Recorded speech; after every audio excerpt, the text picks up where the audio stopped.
मोरे राजा पिया द तू माजा, गरमी में चुआता तर तर पसेनावाना। रतिया होले गरमिया ना डोले पवहनावाना।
कैला भैया से हमरा लिहल दहेजवा चाप के।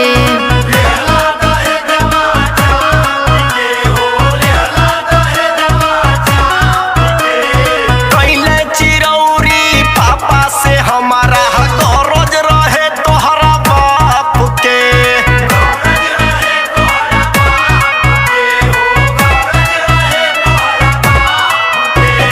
शादी तू कैला भैया से हमरा लिहल दहेजवा चाप के। कैले चिरौरी पापा से हमारा गरज रहे तोहरा बाप के। सऊदी से अइला कागुल खिलैला, कैला काका माँ के पूरा धनवाना। रतिया होले गरमिया ना डोले पवना।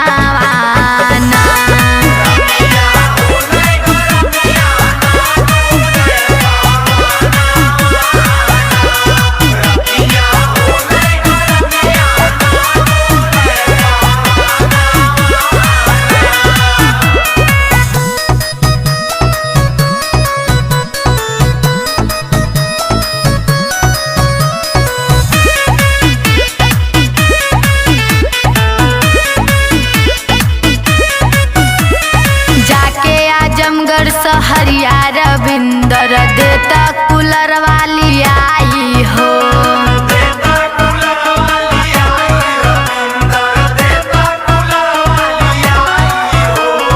नैहर के अपना बेचा भैंसिया लिहा रुपया मंगाई हो।